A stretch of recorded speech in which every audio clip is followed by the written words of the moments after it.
last couple of times we've been talking about different modes of communication, of speaking, and what this series is about. And by the way, thank you all for coming. This is our fifth and final class in this series. We're going to have more, but we haven't set on topics or dates or anything like that. But so this will allow us to regather, and we probably get too scared to come out of the house after tonight. So anyway, in the class that I teach at OSU, always time it where we start talking about things, supernatural things, and things that go bump in the night around Halloween. So those students are always fairly juiced up about that. But most importantly, the one that gets juiced up is Rosemary Maxey, the one that helps me. She's always thinking, let's not do that because I have to drive home in the dark. And anyway, so now it's all on video, so we don't have to go through all of that anymore. Let's see. So tonight we're going to be talking about Muskogee and honkas. But you know what honka is? Huh? Let's see, where am I? Slideshow, and I need to go there and there. So we talked about, in the different classes, we talked about the different styles of communication, and we outlined maybe 3 different types that we typically see. Well, it probably encompasses almost all of the forms. And the first type is what we call the conversational, where we're talking to somebody and it's going back and forth. There's a dialogue going back and forth, a give and a take. Somebody says something and then they respond back, and so that kind of thing goes on. And we tend to use first and second person forms when we're doing that because we're talking to each other. I did this, you did that. So conversation goes along and dialogue ensues. The second type of communication act that we engage in is what we talked about last week, which was encompassed by the title of prayer, but what we normally, in a sense, call the ceremonial or the oratory style of speaking. And we saw a clip where we heard Spencer Franks giving a speech in that fashion, and we heard a prayer from Bertha in that style, and that's different than what we normally see as a conversation. That's what we talked about last week. So, and I think the videos are up on all of those. So this week, we're going to look at the third form of communication, and that's storytelling. And part of that storytelling, we're going to encapsulate in this idea of what the little people are and honkas and things like that. So, and I know everybody has a story, and I want to hear them. But let me get through my stuff first, all right? So you have to sit there and hold your story. But I want to hear stories. I want to be scared. You're going to scare me.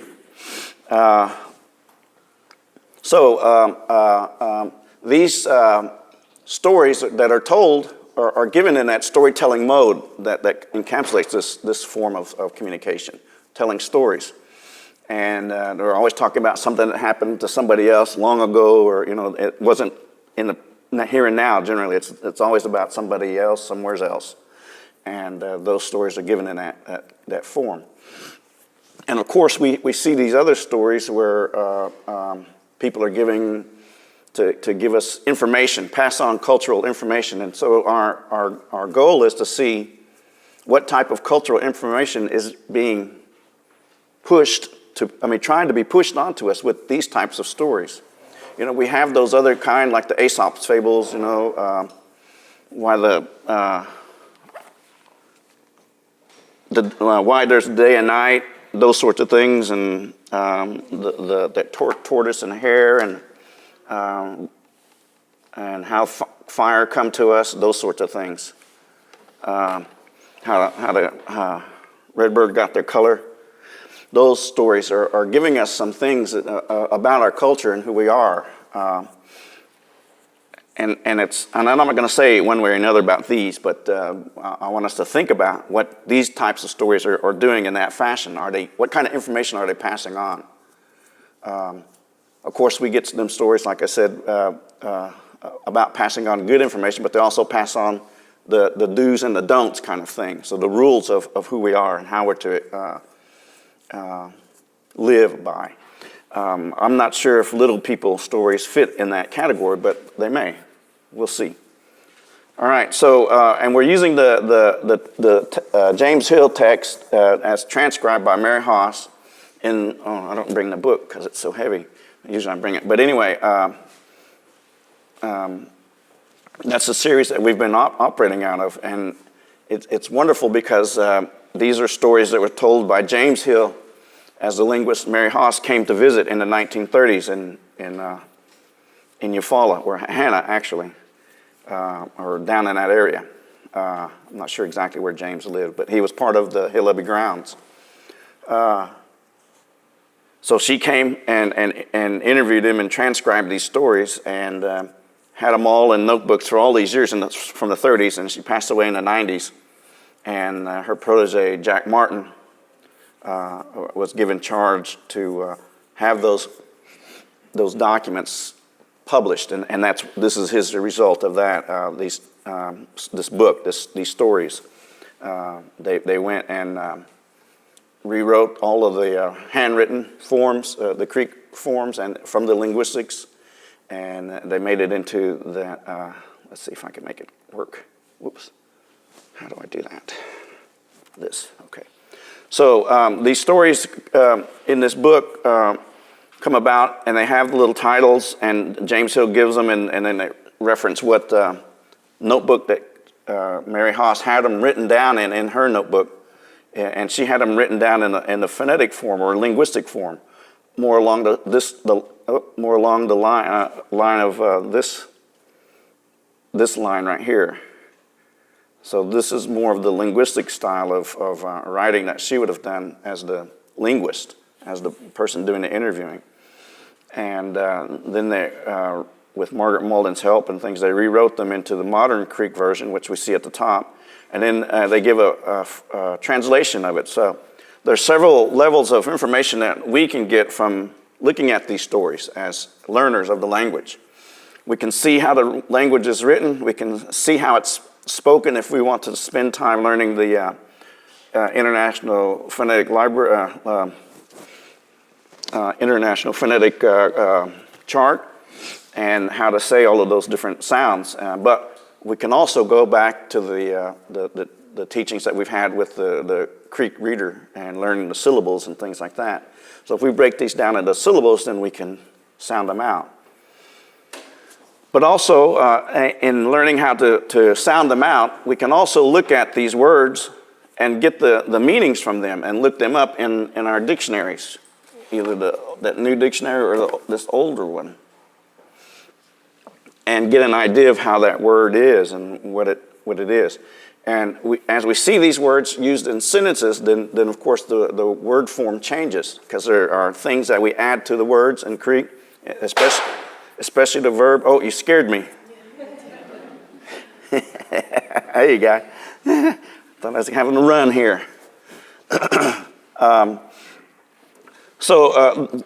These texts, these stories are fabulous in the fact that they give us a view into our past, a way of the language use, a way of the culture, a way of living at that time. That we see as, as modern people, as we want to look back, we always want to look back and see how our elders did. And we get to see a window into that with these stories that are in this book. So I think that it's a fabulous, I've been chomping at the bit. I've had these Mary Haas notebooks for 20, 30 years and haven't ever been able to sit down and dive into them. And then Jack comes along and finishes that project. So I'm glad I don't have to do all that now because it's there. So learning how to read is one thing. These classes start out as an overarching thing of learning the language and things. But we can go in many different directions. We can look at the culture. We can look at, like I said, the language. We can look at history. There's many things, life ways. So there's all sorts of things that can be pulled out of this. So tonight what we want to do is kind of gloss over some of the stories that they have, because you can read these, they're on the website. they have the link to my webpage that has them on there, and the PowerPoints, I think I put them up too. So what you see up there will be in there. Yeah. So we'll start out. I want to just read a couple of lines. And so the title says about the little people. So he calls them, or yeah, the title is Isti Lobochki Ohonaga. And it's about them. So the Ohonaga is the story about them, the telling. And Isti, of course, is what? Person. Lobochki then leaves it to be what? There's only one left. Little, right? Short or little. And so these are things that talk about that. And if you look on the website, I've pulled out of the book the different stories that kind of deal with little people, Ihosa, supernatural things, and Stiginis. So we're going to talk about those in general. So as we read it, we can read it and say, Isti jari ajulagi ogat, isti lobochkujit fullet omis idolan oven. So we see that the English gloss of that, it says the old Indian said that there were little people and they lived in the green trees, looks like he's saying. So I'll read the Creek for a minute, but we're going to switch over to the English here after a bit, just so that we don't have to read all of that text, and because you can do that on your own. I don't want to bore anybody with all of this, but I just wanted to show you that you can glean a lot of information out of these by studying them. Unpacking them is my term that I like to use. So I'm giving you information that you have to unpack. It's up to you. The onus is on you. I can deliver anybody, the teachers can deliver the information, but it's the student's job to take that step and gather that information to make it theirs. And that's what our elders are about. They can only give the information, and it's up to us to be able to accept it. So a lot of times we're always afraid to go get that information or ask for it, but more than not, they're more than willing to hand out that information. We just have to be ready to accept it. And you know, there's a whole set of feelings and theories about that, sayings about that, so we won't go into that. So the English of this next line says, they climb up in the tallest trees and go about unseen. They use to say. So one thing that we'll see about stories is they always end their statements with saying, it used to be said, or somebody said this or that. And it's always couched in the past tense, and that's what we'll see here. And that past tense is, so Ito mahi sazan ajim mijit, hij hoyigo dait fully omis magat ogagant. And when we see the past tense, well, magida is to say. We're going to look in the dictionary and say magit, or magida is to say. And then we say ogagunks, that V-N-T-S or K, I always see Ks, is a past tense marker. It's saying it was way back when. Creek has like 5 different past tenses that we can talk about. And so this is one of the longer distance away from us today. So a long time ago is what they're saying. And we'll see that all throughout here. So, Isti hamgit fayet adet oman nagit in hichkigon. And I love that last word, in hichkigon. It says one hunter went hunting and didn't get anything. Or what they're saying is he didn't see it. The base of this word in hichkigon is to see, hijida. And we see it as H-E-C there. Then all of this other stuff is added on to that. The EK, it's the negation, so it's the not. So he saw not, and then it's him. So he didn't see anything. Wakit, figapit, ayibathis kunt wakof. And I like that OF endings on words too, because it's a time marker, and it's saying when or as, or something comes up. And it's kind of, so here it says, as he lays. Isti lobochki, fula joket, oban hoyen bohadis. And bohadis, again, is another, that uddies, is another Uddy, VTE at the end there, is another past tense marker. So looking at these over and over again, then we can figure these things out, or we can see different people teaching it and breaking it out. But our beginning use of this is to take these words and figure out what the central piece is, and with the English that's right by it, then it's easy to pick out what's the English part of that. I mean the root part. I didn't mean English. Okay. So I'm going to switch over to the English just so that we can get through these in a timely manner, because I want to make sure I have time for you guys to bring your stories. So this is one of the stories that's being told in this book that James Hill is talking about. He goes, "Here lies someone who's been killed," they said to one another. So these are the little people talking, this guy's remembering. He says, they might mean me, he thought. The people who disappeared while he was still laying there returned, and he heard them still talking about it when the other little people came. So he's laying there. And if you saw the post on the website today, someone was saying that's how the little people do, is they come to you in your sleep and catch up to you. So this is what he's saying in that fashion. And they returned and still heard him talking about it. And when other people came, they were told about the dead man they had found lying there. So they think he's dead. This is what he's hearing. He says, "We can't do anything with him, so we'll have to bury him here," they said.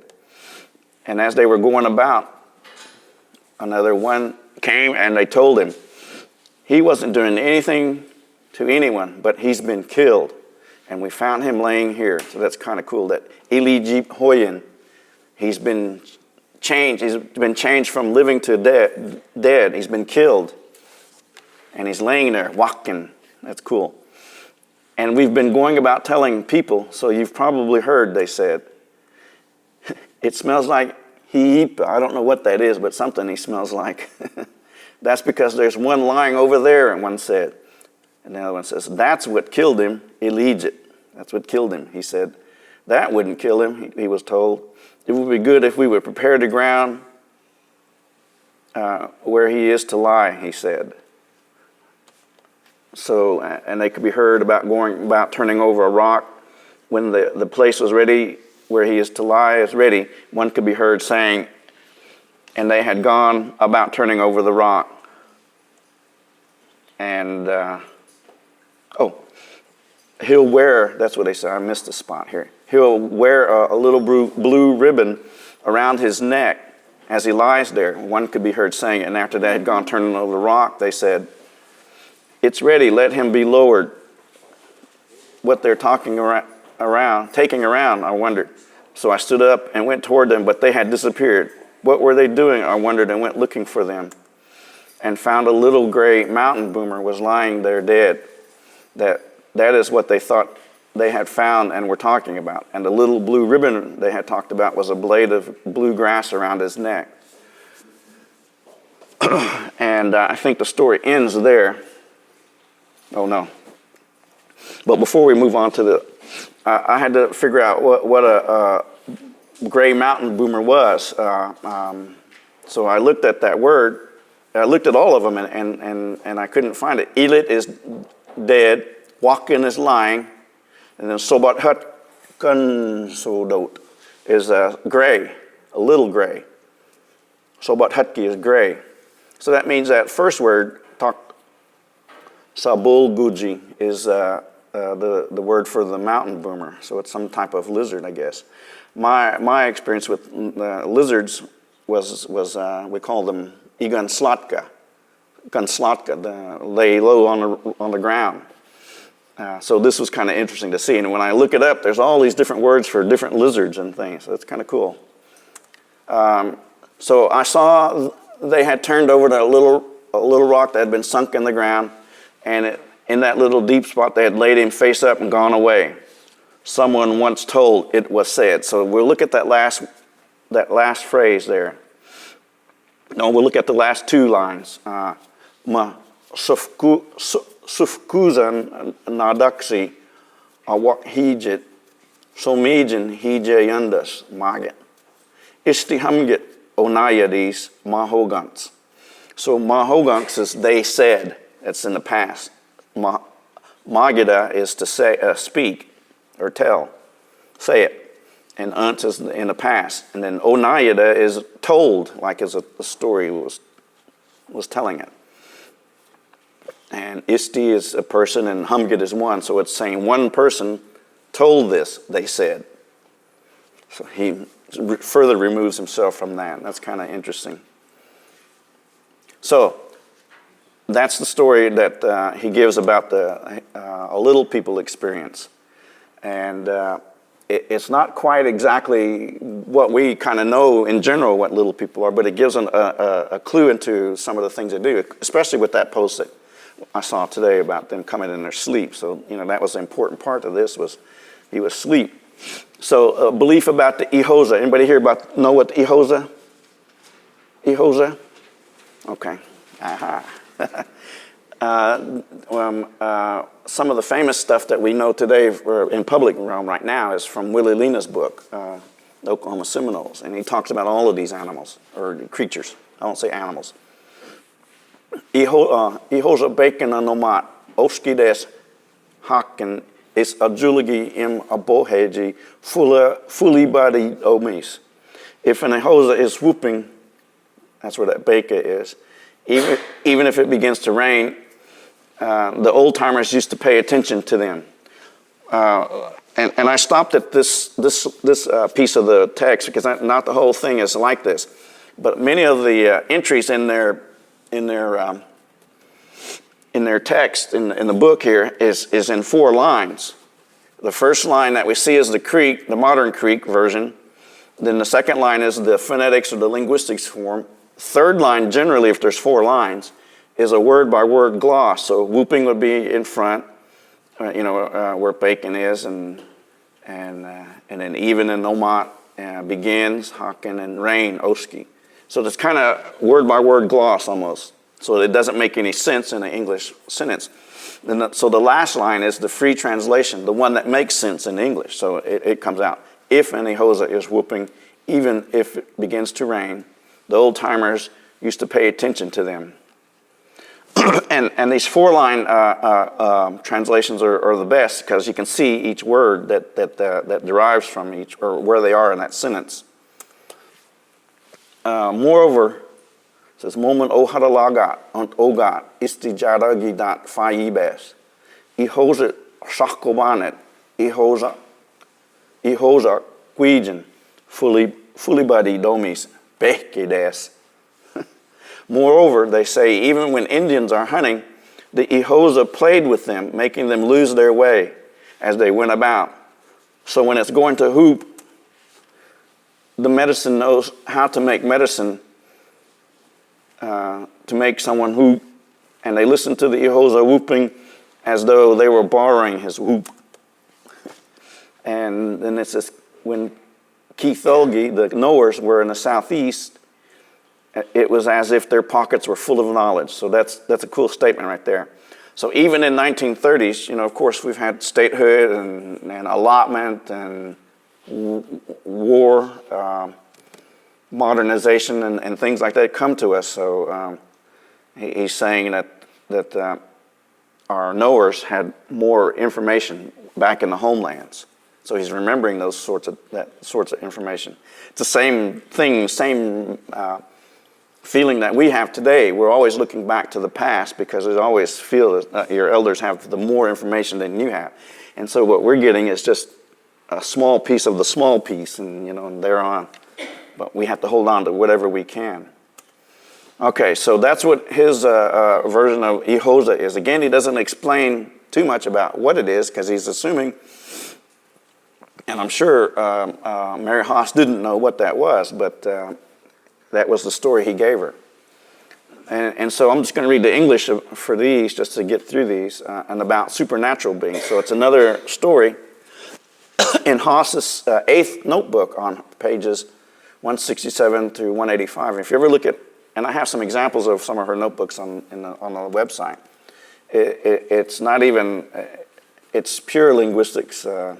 phonetic transcription, and so it's almost like shorthand, and you can't hardly make heads or tails out of it if you're not a linguist. And so, about supernatural beings. There are beings like humans roaming around green trees. So he's kind of relating back. The old Indians used to say, "Isti Japko," and Japko is tall. Ihosa and Isti Lubochkuji. The giant Isti Japko is a person who has hair all over and is tall. Kind of like what we would say, Bigfoot, Sasquatch. Some people were once going about hunting.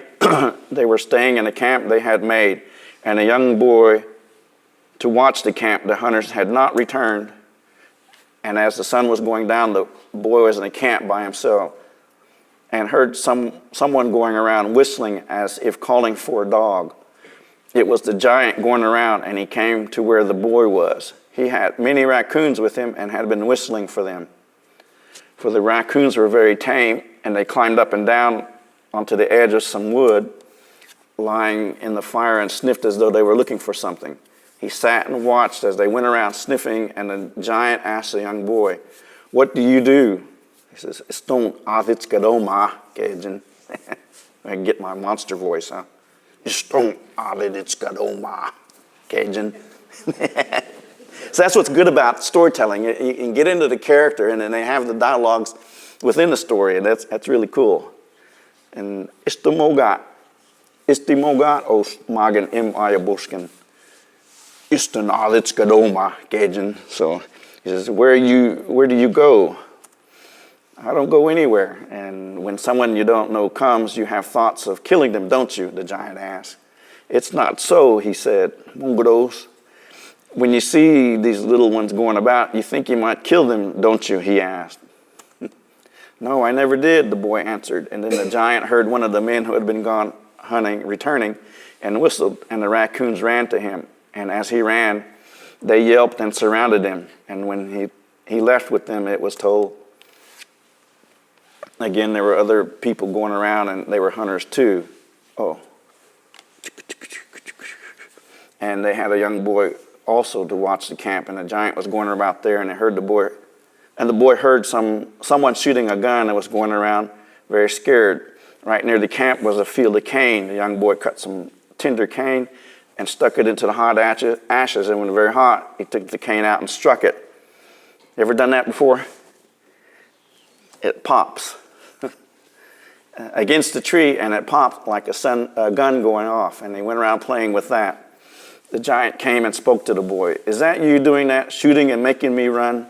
No, it was not. I don't have a gun, and I don't know how to shoot a gun, he said.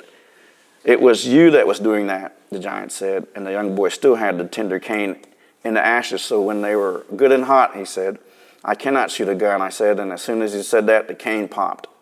This is what you were doing to me, he said, taking off running. And the popping continued, and he ran into the thick cane and disappeared, it was said. So Mahogunks right there. Somgadis is he disappeared, Mahogunks. Ihosa, when a man was out hunting, he saw heavy rain coming, but continued on and came upon a large hollow tree, large enough for a man to stand inside. And when he went there and stood, after the rain passes, I'll continue on, he thought. As the heavy rain was going over, Ihosa was running along in front of the rain, saying, rain, rain. So he's Oskin, Magid Oskin.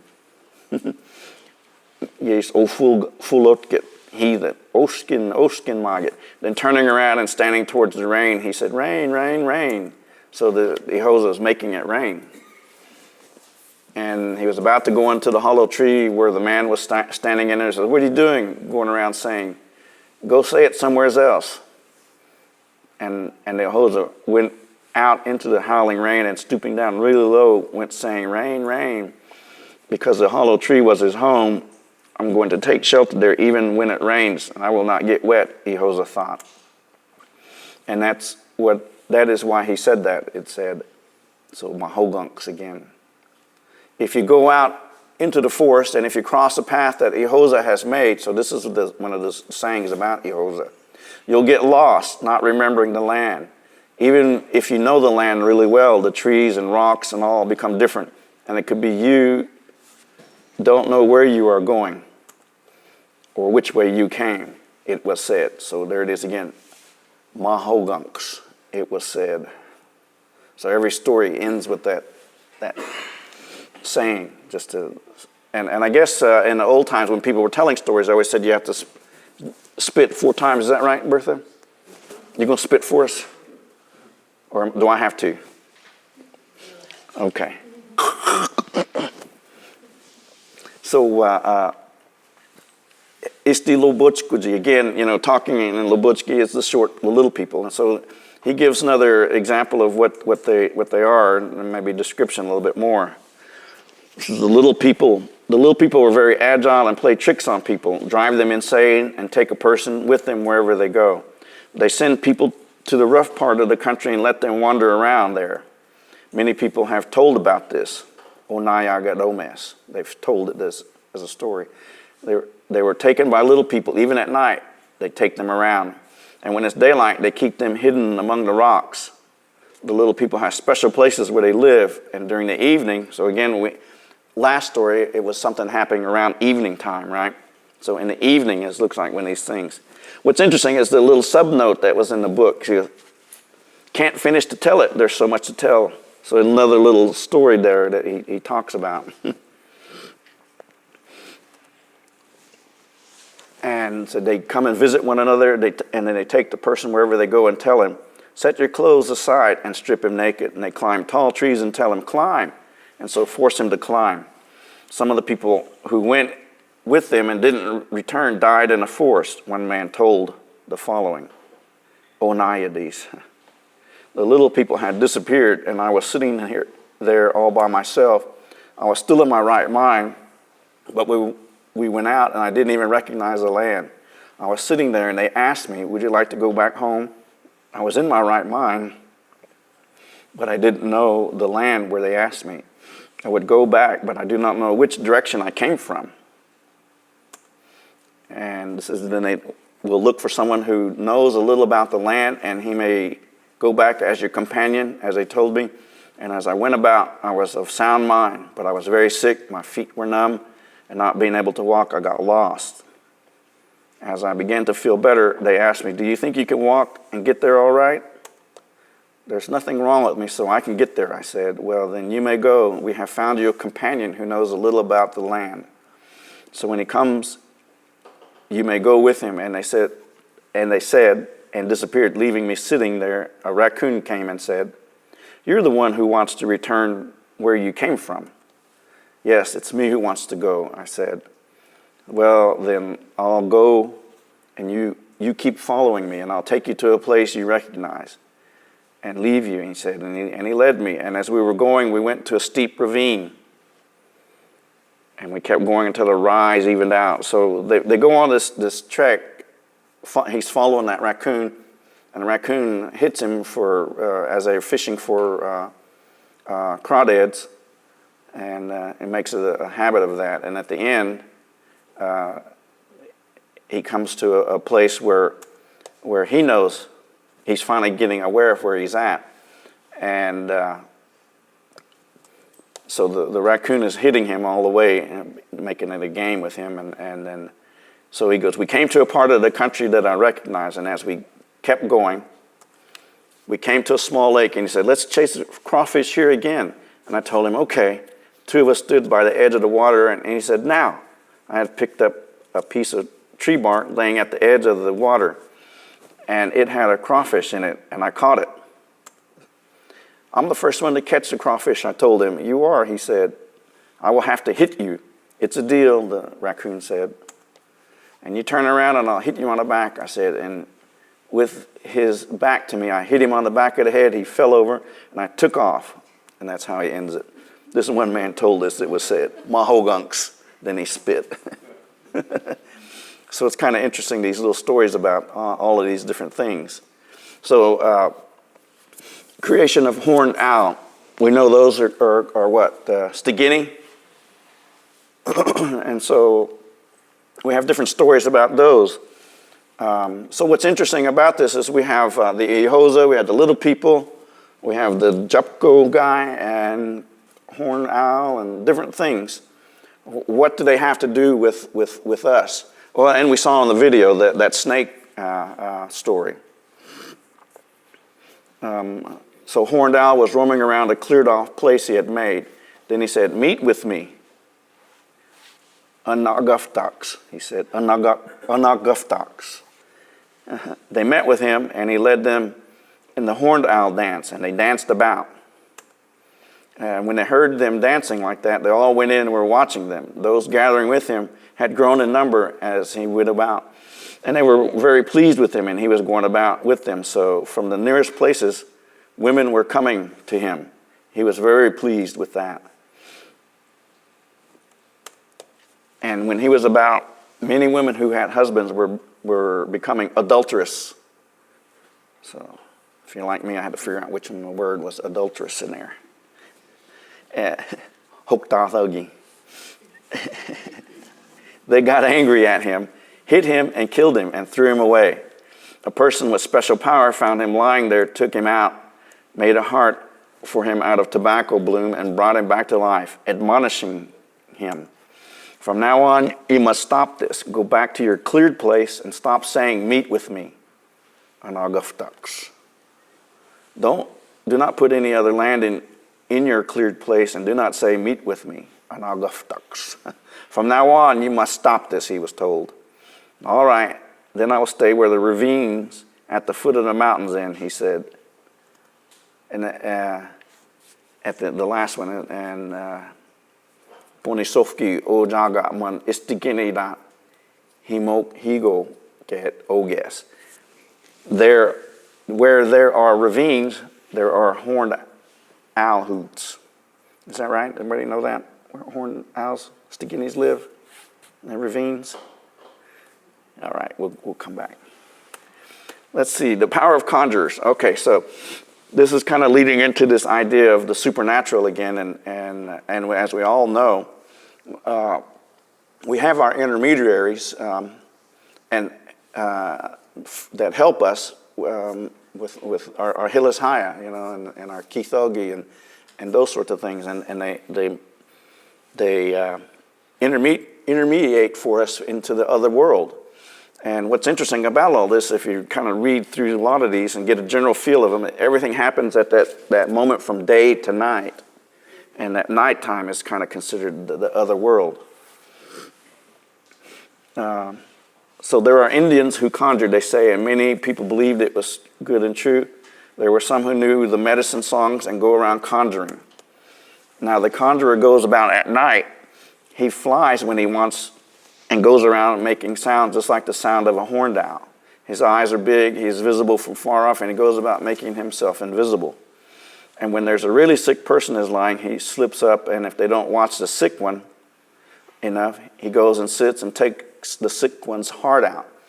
And then when he takes it away, the sick one dies. Then when he arrives at his house with that person's heart, he roasts it and eats it. The one who kills to take a person's heart, they call him or her a botha. Anybody heard that word before? Botha. P-O-R-R-V, botha. A witch or a conjurer. Or else he sings to make them even a healthy person sick. And blows on his food. And when a person is made sick by eating, they call it bothe. Or they call it inholachi. Saying that like he's mad at him. And one who goes around eating a person's heart, when he gets back to his home almost dying and shot, he won't die, they used to say. And then when two conjurers, a woman together with her husband, were going about flying, they were going to the other side of the big river, and just when the woman was getting up there above the water, she saw the water there beneath her and fell in. Her husband got across. He went and stood on the very top of a dead tree and tried to cry like a horned owl, saying, he, ha, ha. They heard him. They used to say he had seen the woman falling into the water and was laughing. So when a conjurer goes flying, they go around without looking below them, because if they look below them, they will fall down. Anybody heard that about Stiginis or people that?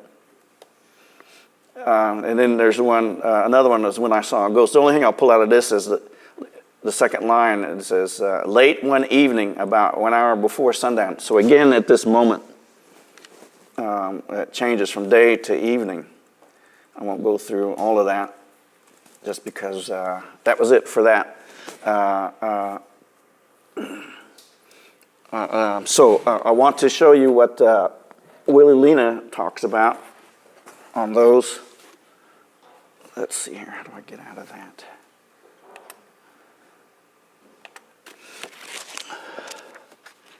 And by the way, anybody read Willie Lena's stuff? I think they got some pages of his book on your website, right? Yeah. So in his book, he looking at his chapters. Let's see if I can. Don't have too much light. Oh, I got it sideways. Yeah, of course I do.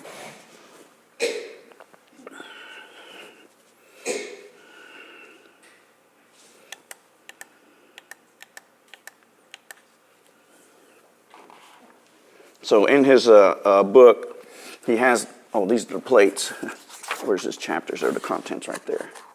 He has these chapters in here, and one, number 4 there is called Magic and Witchcraft. Number 9 was called Supernaturals, and kind of associated with that probably is the mortuary practices and things. And so he talks a great deal about these things.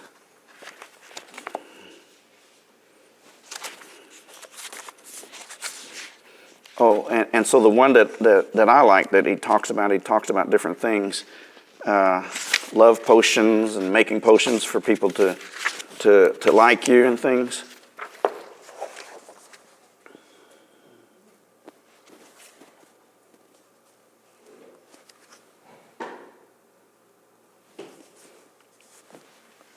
So he talks about making love medicine. We won't go through all of them. I'm just showing you some of the things. Making a woman lonesome, he calls it.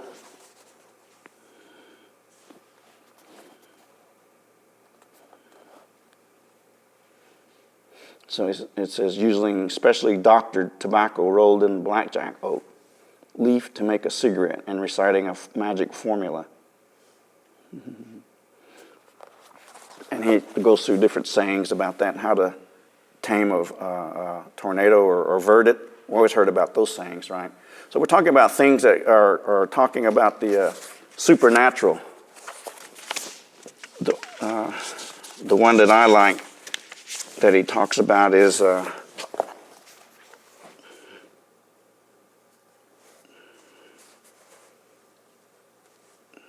let's see, where am I going? Which way? I don't know how come I got it sideways like that. So he's talking about the horned snake, getting that medicine from scraping it off of each of the horns. You have to call them and scrape it off, and that medicine becomes very powerful as for a medicine person. And he calls that horned snake, is what I always called it, knew it as Istukwinaya. Anybody heard that term? Istukwinaya? Person tire upper. It's kind of a tie snake is what the modern. But that word Istukwinaya breaks down into really neat symbolism, I guess. Let's see, where am I? So right there, Istukwinaya, he's got it written right there, Istukwinaya. And they call it the giant horned snake. Wanaya is to tie, and isti is person. So it's a person tire, and then uk. When you see that uk in there, that's meaning it's in the water. So it's the water snake basically. So a lot of the supernatural things happen if we read them fairly regular or in a great amount. Happen at night, or at that changeover from day to night. And it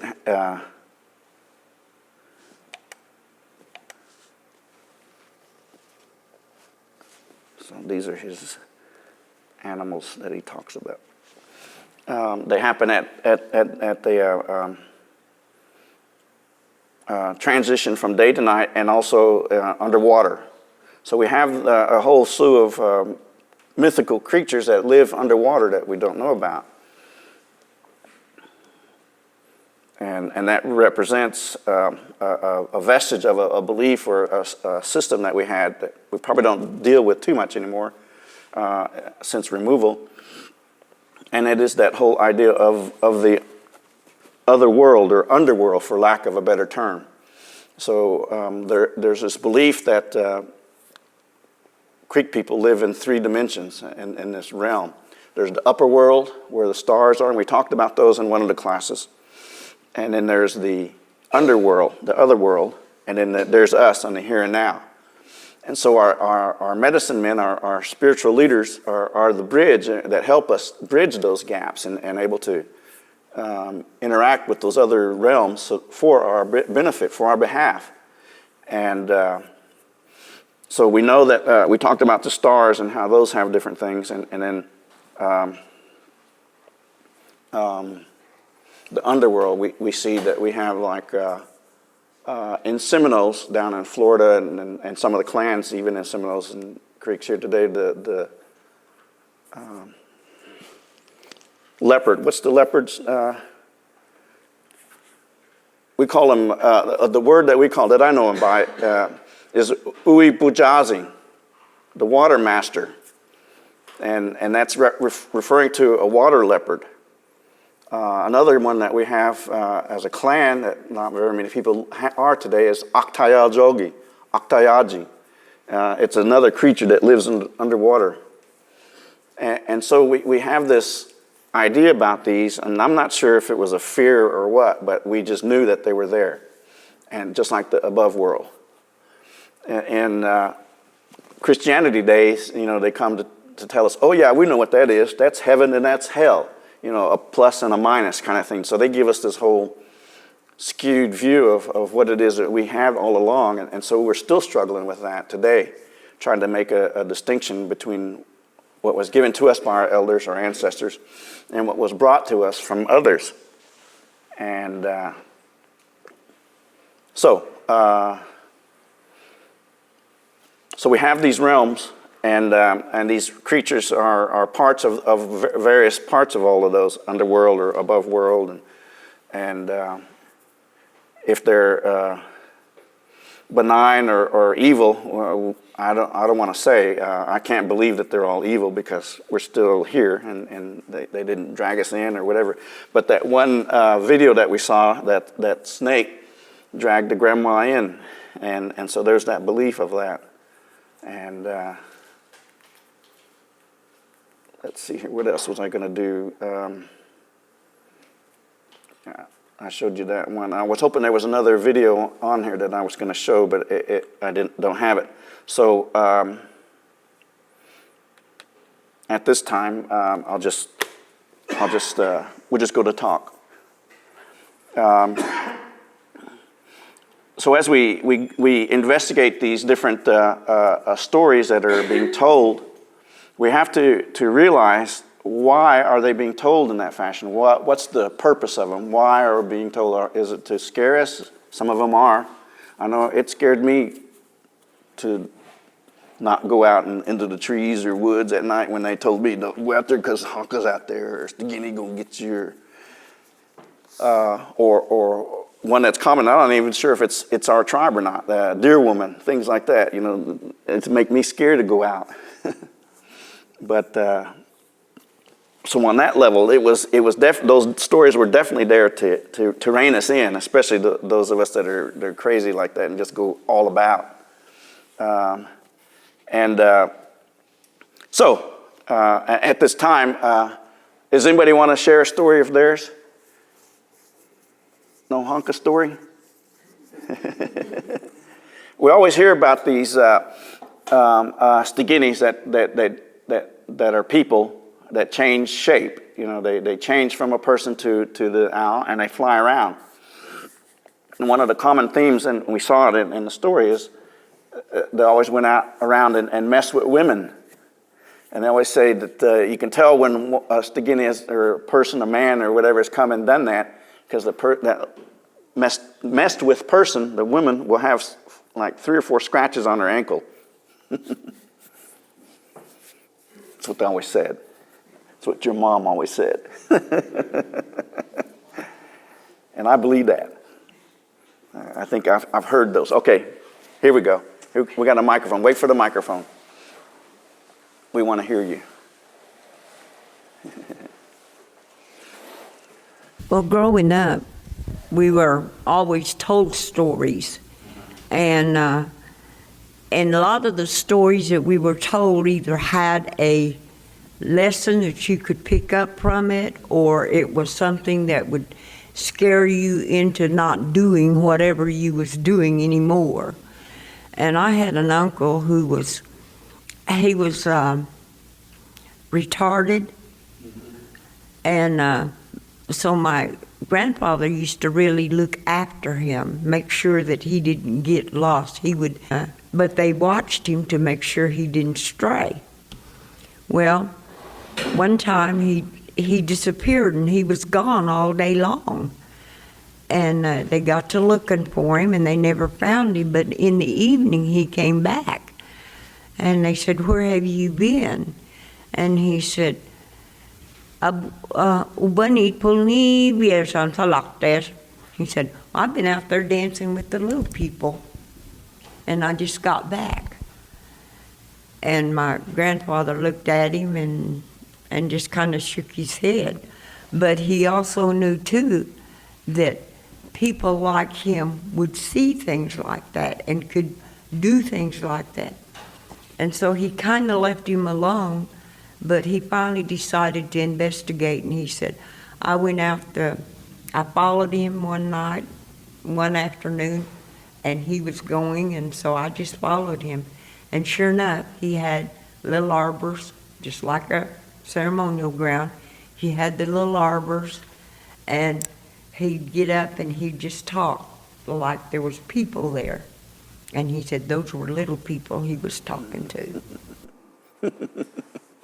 Yeah, because I guess the common belief about little people like that is they'll take you out and get you lost, or if you're not a child especially, it's probably okay. But if you're an adult, then if they take you out, they get you lost, then you kind of lose your mind or you die, is generally what it is. But if you survive a visit with the little people, then what they try to do is they try to teach you the ways. They try to teach you, give you knowledge, and so it's one of those kinds of things where on one hand it's scary and I don't know if I want to go there. On the other hand, it's a kind of a good thing. So they're living in this kind of realm with us. Any others? Right back. Oh, here we go. Right here, in front.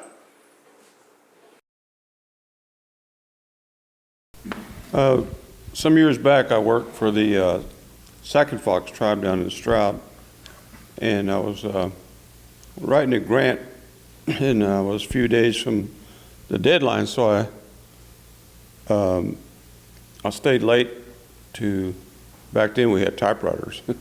So I was on that old Selectric, and I was going and working, and it got to be dusk, and I felt something was looking at me, watching me, and I was in a room about this size here, maybe about half the size, I guess, and I had the door open because it was during the summertime. It was still kind of warm out, and I continued typing, and there it was again. I had that feeling, you could feel that hair stand up on the back of your neck, and when I looked at the window, there was something, I seen something move, and so I got up and went outside and looked around, didn't see nothing. I came back, and about that time, this security guard, his name was, I believe, McClellan, George McClellan, and he was an elder Second Fox man, and he came in to get some coffee and just kind of say hello to me, and before he left, I told him, I said, Mr. McClellan, I said, do y'all see anything around here? I said, I told him what happened, and he just kind of laughed, and he said, "Oh, that's our little people." And he said they're around this area, right around here. I don't know why they're attracted to this area, but he said they're around here, and he said they won't bother you. He said they're just real curious, and so. But I finished what I had to do and got out of there.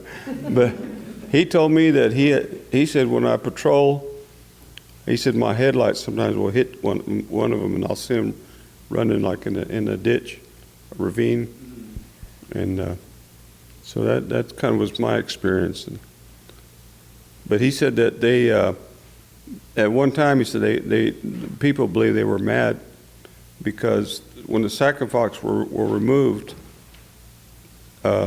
They lost the drum for the little people, and they used to have a special dance and songs for the little people, but since they lost that drum, they quit singing those songs. And he said those little people were angered, and they caused some havoc, but I guess they made peace with them somehow. Mm-hmm. So, all right. Thank you. I know that, and there was one way back in the back there. I know that whenever we at the ceremonial grounds, we'll go in and we'll see their paths. You can see where they walk daily.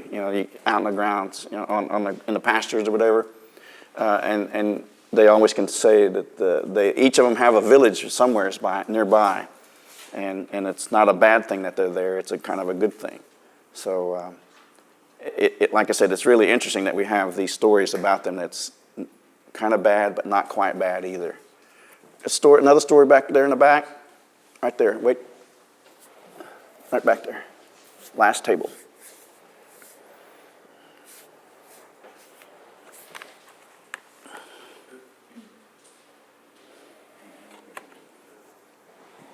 Just a couple of thoughts. One, if we had little people back in Georgia and Alabama, and we also have them here in Oklahoma, did they go on the Trail of Tears with us? That's interesting. Just that kind of thought hit me. Yeah.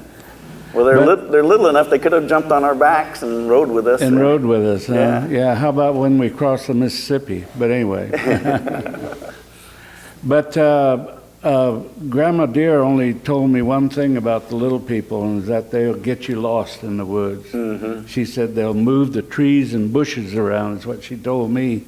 But my dad told me a story a long time ago when I was little, and I may be saying the words wrong, but he was talking about a boy and a dog was in the woods, and the owl started talking to him. He said, owls talking Indian, he said. And pretty soon it started to haunt him. And he said that owl went, and this is the phrase he used, I don't know, but he said it would go, Yoga balo loka seta, and just keep, coming closer and closer. Mm-hmm. He got scared and he ran, and he said he crossed a little stream because he knew that Staginies, I guess, couldn't cross water. Mm-hmm. And he hid out and said that thing that was following him came up to that stream, and it was a beautiful woman, he said. And it kept haunting him, so he ran. But anyway, he said that he ran, and to get away, he couldn't get away, so he hid in a log. And he said the dog was in front of him, and all night long, he said that dog fought that Stagini. And when morning came, he said the dog had died, and there was like a turkey claw stuck in that dog. Mm. Now, my dad told me that story when I was a kid, and I've always thought about it. Yeah. I don't know if it's anybody else that knows the story, or if my dad had a great imagination and told me that, or what. But anyway, that's the story he told me about Staginies, not about the little people. Uh-huh. All right. Another one. I guess Bertha wants to chime in on that. Yeah. Okay, yeah. I think a lot of times back when I was growing up, a lot of times they would tell you stories, and they were trying to make a point, so that, and you did hear a lot of little people or bears or whatever animal. Depending on what kind of story they were telling you, they'd use that type of animal. But all they were doing is trying to get a point across that if you didn't behave, this can happen to you. All right, one up here, one up here. Right here. I have a couple of stories. One is about the little people. When I was young, my sister, who's a year older than me, came to my mother and said, Mom, I saw this little man. And that's all she said. She just saw this little man. And my mother said, oh, that's the little people. But that's the only story that I heard about the little people that I can remember. But I remember stories about Staginies. My stepfather and his brothers would talk a lot about stuff like that. And one story they said was there was this man who, there was a Stagini that was bothering him. So one night he got his gun out, and he took the bullet and replaced the lead with a silver bullet, and waited in the dark. And the Stagini came and he shot him, and it flew away. And the next day or so, the man he suspected, who was a Stagini, had a gunshot. And then that's all they said. And one other thing, when I was a little kid, I used to go out on the porch to take a pee at night. And one night, I went out and I heard this noise, or just right around the corner of the house. It sounded like a real slow heartbeat. And I was scared. But what was scarier is that my dog didn't bark, because he usually barks at anything. But he wasn't barking. And I was too afraid to go around to see what it was. I went back inside and told my brother, said, did you hear that? I woke him up because he was asleep. And he said, oh, I think so. But then sometimes when I was walking through the woods from town to where we were living, we lived near the Shloachley Church in Dustin, and I would hear that same sound on the other side of the creek, and I would get really scared, and I would start to pray. And that's all I remember for now. Yeah, I remember we used to stay with my grandfather's sister, so great aunt, and she would always put out little plates of food, little pieces of food, some of everything, put it out on the table for the little people. That used to scare me to death, because at night I'd hear rumblings in there. Of course it was chissies, but it scared me to death. Oh my God! All right, go ahead. She wanted to hear that a little bit more. She thought this would go. Oh yeah, no, it doesn't. It's for the online crew, I think, or whoever. Yeah. All right, any other stories? Do you have any personal dealings yourself? No, just like I said, when we was at my great aunt's house and I could hear all those things going on, and she had those real wooden floors, and we'd slept on the floor, and whew. That was always a scary time to stay with her, but I love staying with her. All right, wait for the microphone. Well, this is not really a story, but my brother Durango Mendoza, he wrote a story called Summerwater and Shirley, and it's based on his younger sister, our younger sister, who disrespects an older man who turns out to be a Stagini, and she gets sick, and he has to figure out a way to keep her from dying. But that story was put in a book, in an anthology, and also it's online. I think a professor at the university in Alabama, or Yeah, Emory. Emory, yeah, you know him then. Yeah, What's Craig. his name? Craig Womack. Craig Womack. He talks about that story. So if you Google it, you can see what he says about it. And that's a story that's actually happened to you all when y'all were growing up? No, it didn't actually happen, but he and I both knew enough stories about it that he used his imagination to create that story. Okay. And I thought that Craig kind of read things into it that weren't there, but That's how Craig but is. that was okay. Yeah. All right. Any other? So another side note, anybody know Washington Irving? What did he write? He wrote some famous stories. Thank you. Those stories, yeah, the headless horseman kind of thing. Washington Irving went on a sojourn. How can you say that? Sojourn? Travel. He went on a travel.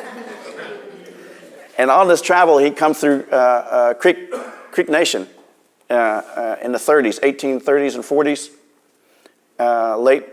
And he started in Cherokee country or somewheres and come down through Muskogee and went through the Deep Fork and went through what's known as the dense part of trees there. They call it the cross timbers forest right here between Muskogee and here in Oklahoma City.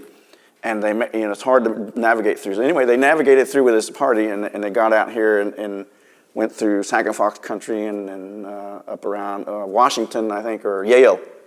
They have a place marking him coming through. And then he come down to Oklahoma City. Well, Oklahoma City wasn't here, but down around this way, down Norman, and it went back on the southern end of this cross timbers forest, back to Creek country. And he wrote of those tales, and you can see the book that he did that from. But what comes out of that, and it's not so much the stories that he wrote there in that book, it's these other stories, that Ichabod Crane and the Headless Horseman and those sorts of things. I always wonder how much of that stories he got from visiting with the people that he met. Anybody hear that we had that story about the headless person running around or globes floating in the background? No? You? What did you hear? I went to school with a boy at Shawako, and saw him a little bit later. We were talking about things like this, and he said that he was riding along in his car on his way home. He was Miami and something other, Seneca in Miami, and he said a big glow jumped in his car. And he just kept driving and driving until he got home, but the glow was still in his car when he got out. But my father told me that he was coming home, lived in Sasaco at the time. He was a young man, and he was on his horse.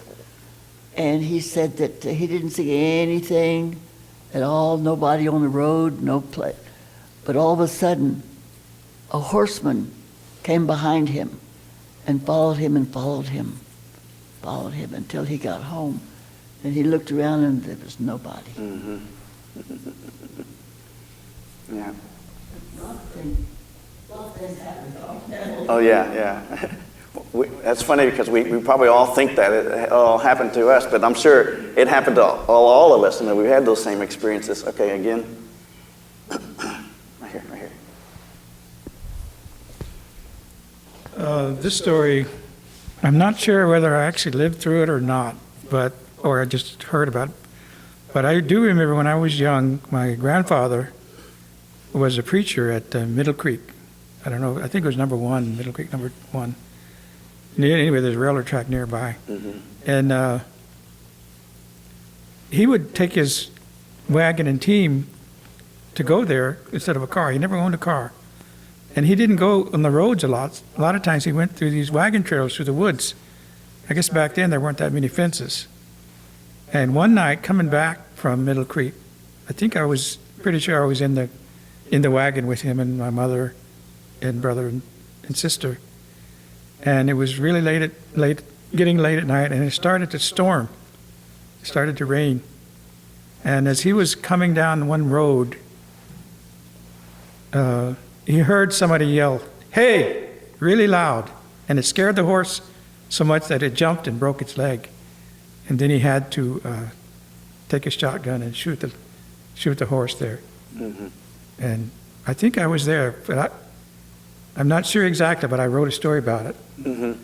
For a while, it was on the internet, but now I lost couldn't pay for that, keep paying for that, but otherwise the story would still be on the internet.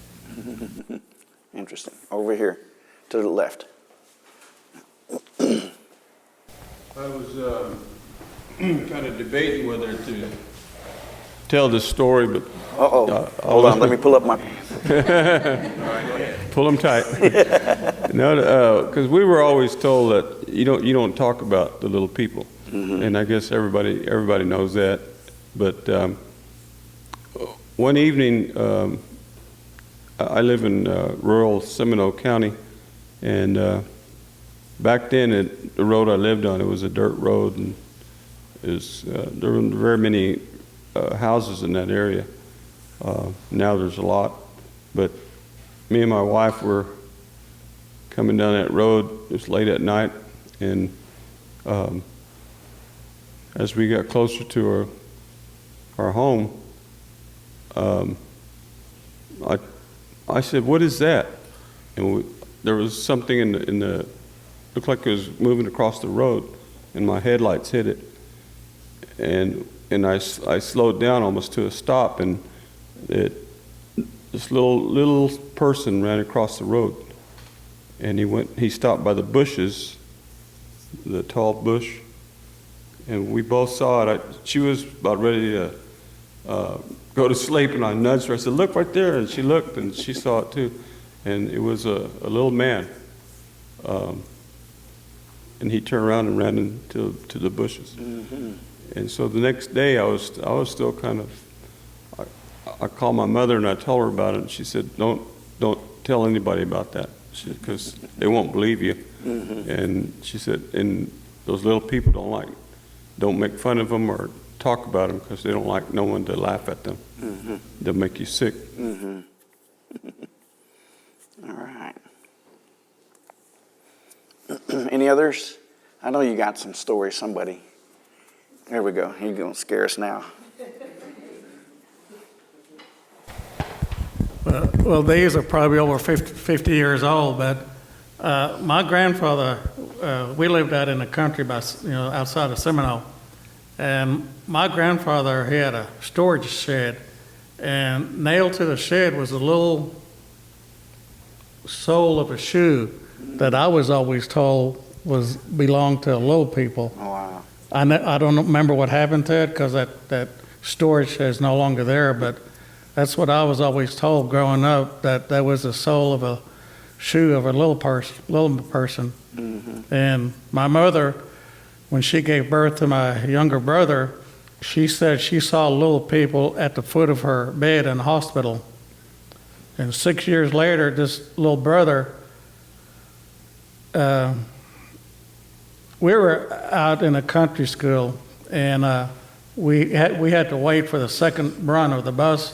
So when the bus driver came up to pick us all up, he told my older sister, he said, "I saw your little brother down there about a quarter mile away down by the road." At that time, he was just 6 years old, first grader. Well, he loaded up the bus. We took off, and he slowly was driving where he thought he saw him, and he's kind of off in a ditch, kind of trying to hide from all of us.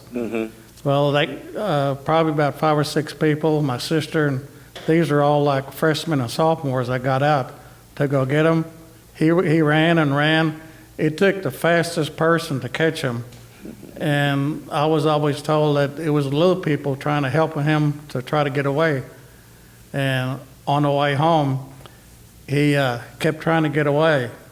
But afterwards, I never did ask. I don't remember if I asked him what happened, but I know he had to be doctored.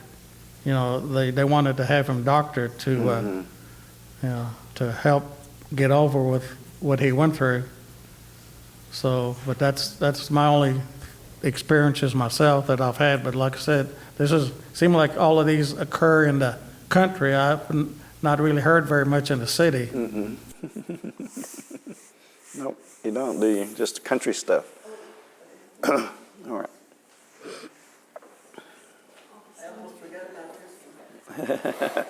You'll go home and say, oh yeah, I remember this story. I remember that story. But our family, my brothers and sisters, my brothers and I were brought up here in Oklahoma City. Mm-hmm. But we always stayed very close to our traditions. Mm-hmm. And we didn't talk much about it, but we knew what we were supposed to do and not do. But anyway, my mother was cooking in the kitchen, and then a bedroom was connected to the kitchen. And my little brother, he was his little bitty guy at the time, but he said, Mama, he said, who is that little boy? And she said, what little boy? I said, there's a little boy in my room. I said, where? And he took her into the room, and he said, no, he's gone now. But there was a little boy standing in my room. And Yeah. we didn't talk about it anymore. Yeah. And they always say that when little ones see the little people, that it's not always a bad thing. Sometimes they're there to, well, get them lost, but also to maybe eventually impart knowledge to them that they'll grow up. It's always viewed as when twins are born, it's always the second twin is born with special powers. Anybody hear that?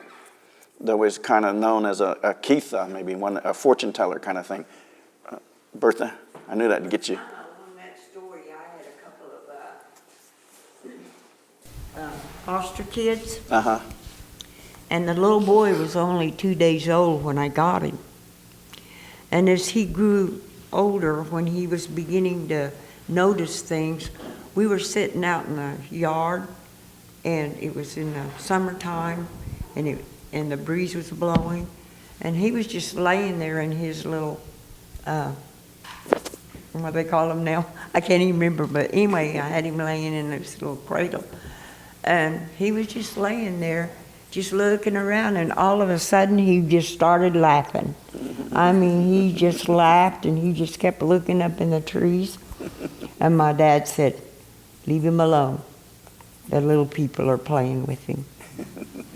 I said, okay.